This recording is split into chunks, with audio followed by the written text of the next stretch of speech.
Good afternoon, everyone. And first of all, I'd like to thank the organizers for letting me speak on this very important issue. This is about the value of biodiversity, and especially when we talk about economy, then biodiversity has a very important role to play, which we either tend to overlook or which we do not like quantify because we are always thinking in terms of monetary, language, and whatever doesn't quantify into money we tend to overlook.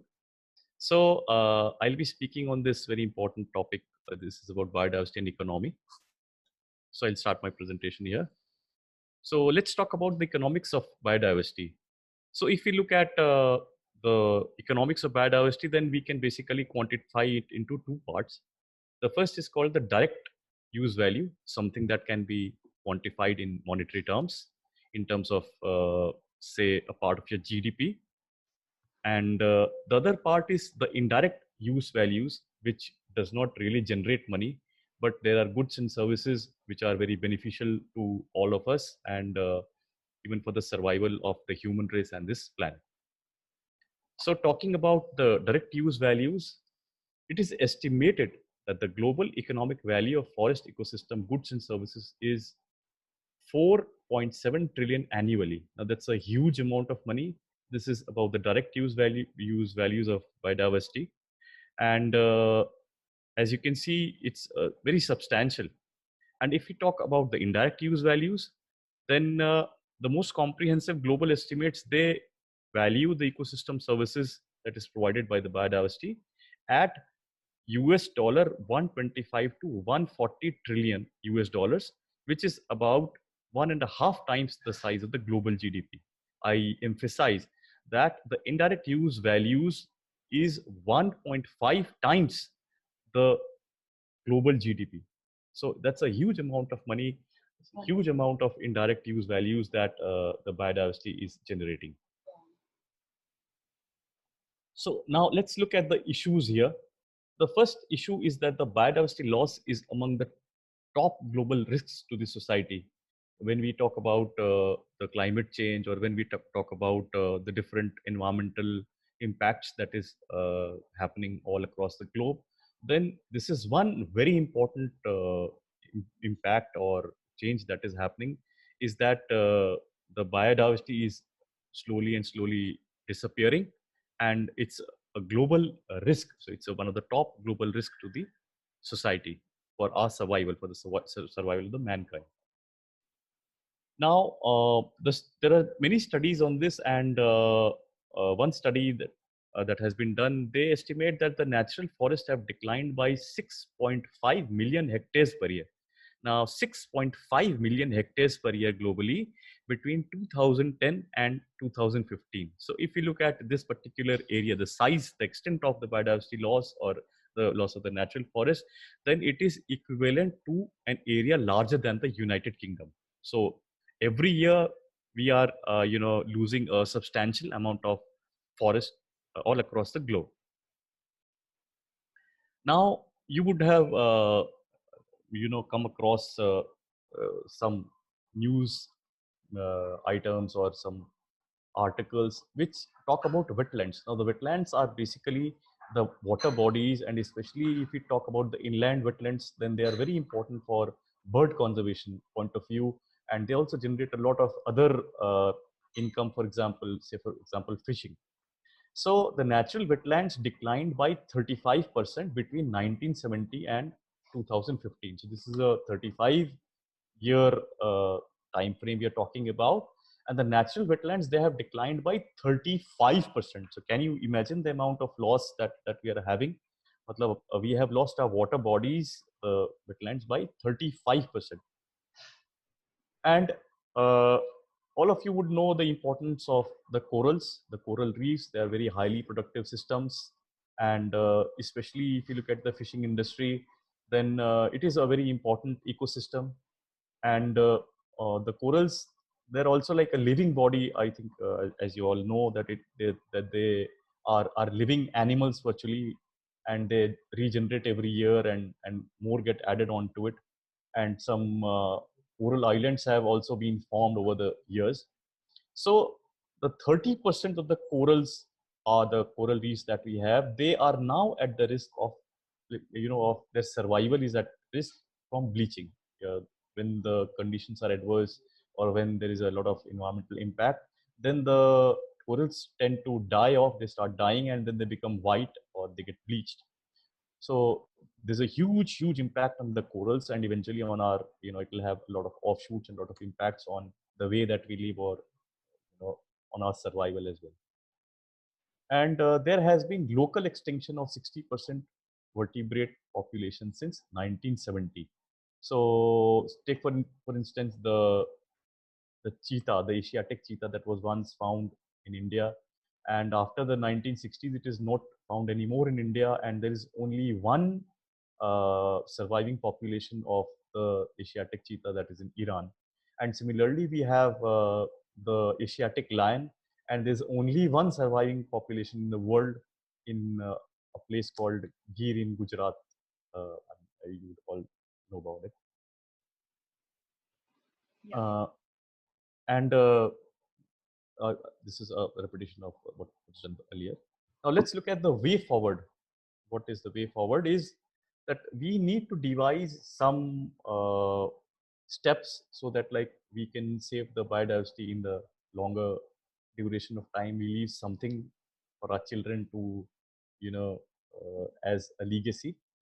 So for doing that, the first thing is that some work has also been done, as some of you may be aware, that there's a global biodiversity framework, and it is basically about effective international action to halt and reverse biodiversity loss. In other words, global countries are coming together and addressing this particular issue in whatever way that they can. Now, talking about policy instruments for biodiversity. So let us talk about like when you fill up the petrol in your tank. So you might know that a part of it, a very small part of it, goes as an environmental cess or as a pollution cess. So like every time you're filling your tanks, then every liter you are paying some part of it for mitigating the impacts of pollution on the environment. So in that similar manner, we can use our policy instruments for biodiversity, for conserving biodiversity. We can have some kind of biodiversity cess for different activities, especially the ones who are close to the very biodiverse areas, and those who are discharging effluents into biodiverse areas such as rivers or mangroves, things like that. Now, when we talk about biodiversity conservation, then the most major issue that would come before us is about the financing, is from where do we get the funds. So we need to scale up and align finance for biodiversity from all sources. From all sources means from different countries, they have to pool in, because some countries, like say for example India has got very huge amount of biodiversity. Or let us talk about the most parts of North America. They have Amazon forest and rainforest, and they're very rich in biodiversity. So even those countries who are not as endowed with the biodiversity resources, even they need to contribute, because this is a global resource and this is not restricted to just one country. And the goods and services that flow out of it, especially the indirect uses, everybody in entire world is benefiting out of it. So there are certain activities that are going there, that are happening. Say for example, you know say for example, when we talk about mining in forest areas. So if we allow mining in forest areas, then there is biodiversity loss, and therefore there should be a very conscious decision taken, so that like we preserve our biodiversity as well as we do not stop our development. So there are certain subsidies that would be existing, so one needs to actually have a holistic look at it. And those subsidies or the policies that are actually not very beneficial for the biodiversity, they should be reviewed, and a reform should be brought in about them. And then stringent check on development projects in biodiversity areas. So as I said before, in case there is a very rich forest and there is a question of mining or a road passing through, or like some kind of activity that is going to impact the habitat of the wildlife, or it's going to disturb the biodiversity in a way. For example, open cast mining, say for example, it's very very deleterious to the environment. So there should be a very stringent check. These activities should not be allowed. We need to identify certain rich biodiversity areas and keep them all together aside for biodiversity conservation. And in fact, in India, as you all know, that we do have the concept of protected areas where we have national parks and sanctuaries which have been like kept aside, and largely they are free of development so far, and they are being kept sacrosanct to the extent possible. Now, the next thing is valuing of biodiverse impacts by business and financial organization. So whenever an organization is coming up and they do the environment impact and assessment, and one part of it should always be like, this should be done as a very elaborate exercise as to what kind of biodiversity is impacted. And I'm reminded that in the UK, there is a lizard-like organism called the newt, N-E-W-T, newt, and it's just like a very small lizard, but people in UK, they are preserving it to an extent that in case you want to build a house and there is a habitat of the newt, then there is a lot of restrictions and they don't allow certain kind of like constructions, and you have to follow a lot of norms. So similarly, when we set up projects, especially the developmental ones near to the mangroves or near to the forests, or near to the protected areas, national park sanctuaries, or near to rich forest areas, then we must make an honest impact of the project on the biodiversity.